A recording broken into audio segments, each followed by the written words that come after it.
Welcome to the Inside Job Boards and Recruitment Marketplaces podcast. Wow, it's such a long title. I stumbled over my own words. No, I don't have to go to the ER. But it's great to be with you. I am Stephen Rothberg. I'm one of your co-hosts. I'm the founder of College Recruiter. And it's great to see my co-host again here today, the illustrious, the one and only, the exemplary Peter Zollman. Every time you introduce me, you come up with new adjectives, all of them a little weird. And I would not equate you to positive. The other weirds. But Thank positive. And I'm one of the founders of the AIM Group. We provide all sorts of services to job boards and recruitment marketplaces. And we have the annual RecBuzz conference coming up soon. So with us today, we have Julius Probst. He is a PhD labor economist with Appcast and Stepstone. He's based in dreary London. He said it's gray there today. Again, it's only September, so who knows why. But why don't we let you say a little bit about Appcast and Stepstone, and then we'll ask you about job boards, recruitment marketplaces, economy, and the labor market. Sounds good. Yeah, thanks for having me. So as Peter mentioned, I'm the labor economist sitting here in London, writing our Recruitonomics blog, where I provide insights on the UK economy and labor market, continental Europe as well. And Appcast is obviously a global leader in programmatic recruitment, and we are part of the Stepstone group, which is one of the largest job board groups in the world. And yes, I was looking at a list of all the Stepstone job boards in Latin America and the Caribbean and Europe and all those places, as well as Appcast and a few other things. Quick question about economies and labor markets and job boards. If there are too many people looking for work, it's not a good thing for job boards. If there's nobody looking for work, it's not a good thing for job boards.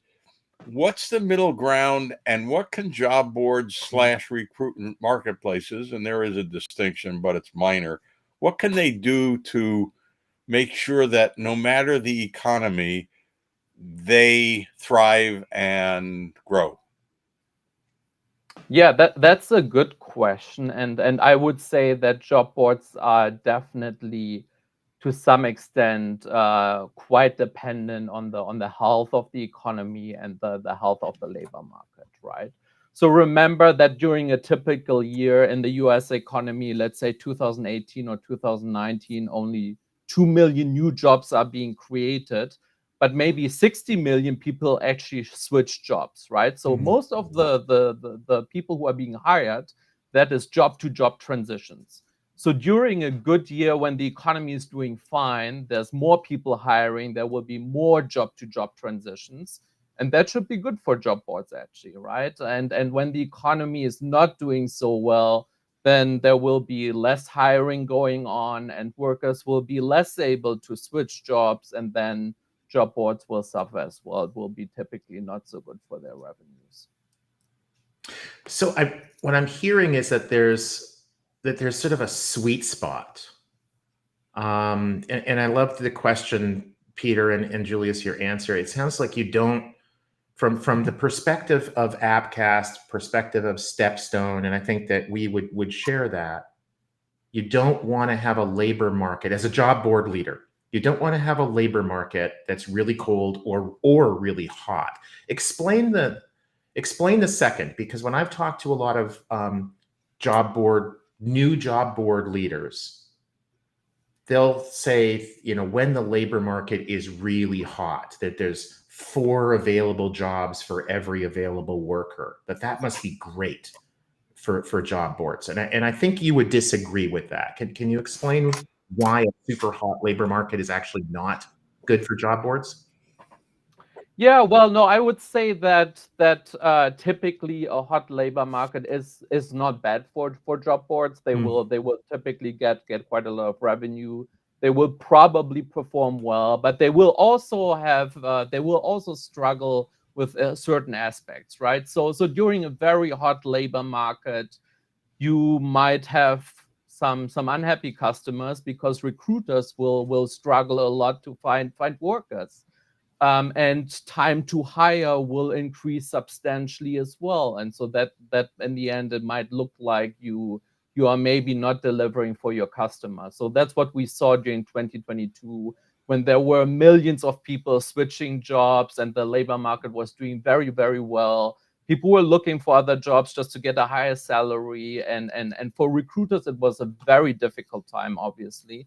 And the time to hire, the time to fill their positions just increased substantially as well.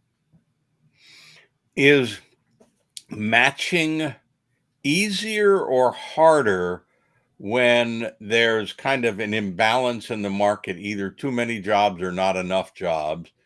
And how do you overcome that? Yeah, so I would say I would say matching is probably a little bit harder when the economy is super hot, just because from your own perspective, right? If you're a recruiter, from your own perspective, it might just be significantly harder to find the right people with the right skills, just because you're competing against everybody else. And then the only way to do that is, or one of the ways to do that, is to pay more to attract applicants. So it will just do, in a very, very hot labor market, the recruitment will become costlier as well. So Appcast and Stepstone,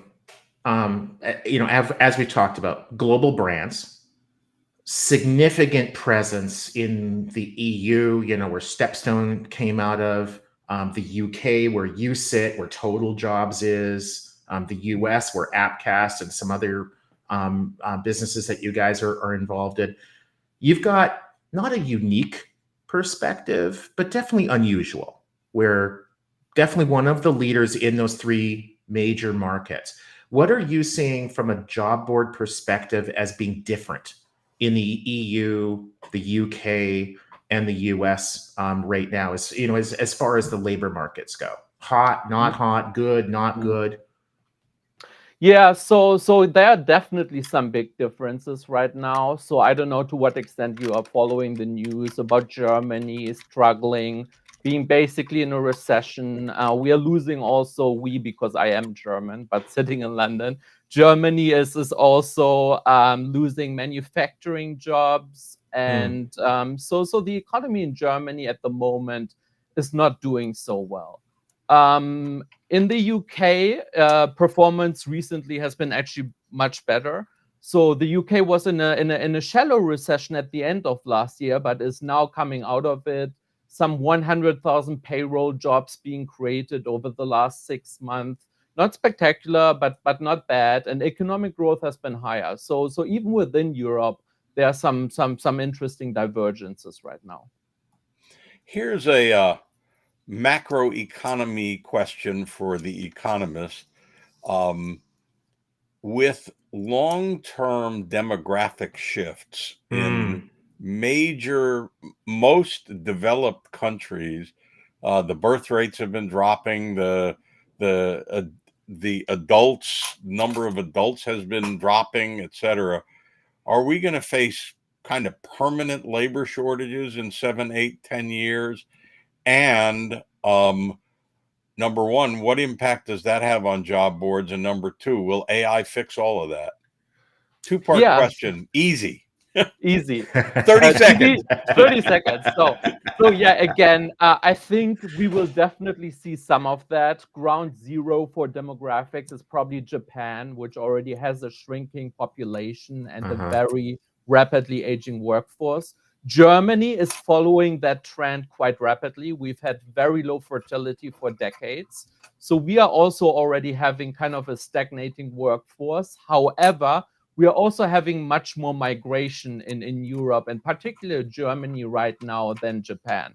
So we're compensating some of that, right? So the population projections from 10 years ago, they're actually a little bit outdated because we've had so much inflow of foreign workers as well. So that's one good thing. But demographics are definitely, we are definitely still heading in the direction of worker shortages. And that means that probably job boards will be more needed than ever because recruiters will face difficulties to hire. And if you have labor shortages, then time to hire will increase. So you should expect that to go up in the long run if you have more and more worker shortages. I'm glad that you mentioned the migration, the immigration. Recently, right, for Germany and the UK is certainly like that too. A lot from Ukraine, right? Before that, it was a lot from like Syria, Turkey, etc. I hope there's not going to be another big crisis, war like that, but people are people. And so it is a way of offsetting a lot of the lower birth rates. I think we have time for one more question. And so I'm gonna grab it, Peter. My apologies in advance. If I was a job board owner or somebody starting a job board, and I was debating whether focused on the EU market or perhaps with a market within the EU, like say Germany, France, whatever, or the UK or the US. And I was to come to you and say, which one should I choose? Based on labor markets, where would you put your nickel down? Or which niche in your country? Which niche would you focus on? Sure. Yeah, so I would probably either choose the US or Germany. The US, just because it's the biggest market, right? So you might just have more. If you have a bigger addressable market, that's always good for your business. Alternatively, Germany, because time to hire over the last 10 years has just increased. So actually hiring in Germany is more expensive than in a lot of other European countries. It's more expensive than in the UK. So you can probably charge somewhat higher prices as well. Well, that tells us where we should go. It's interesting that you say the US is the largest market because, of course, China and India are much larger. And but their market dynamics are much different, both in the job board industry and in the labor markets. Fascinating places. And we take a look at them at the AIM group from time to time. China is very tough for us to get visibility. India, we have pretty good visibility into. It's an interesting market. We would love to spend another 15 minutes, but if we do, then the ding dong, the witch is dead or something like that. So we're out of time, but we appreciate it. I will see you, I'm sure, at Rec Buzz, if not sooner. And thank you very much for joining us. Stephen, this is number 80, 20 to go before we hit the magic 100. I will see you in 2 weeks. To our audience, thank you for being there, and we'll see you all again in 2 weeks or sooner if something big happens. And thank you very much. Julius, it's been awesome. Thank you. Thanks, Stephen. Thanks, Peter. And see you at RecBus again. See you. Cheers. Bye. Cheers.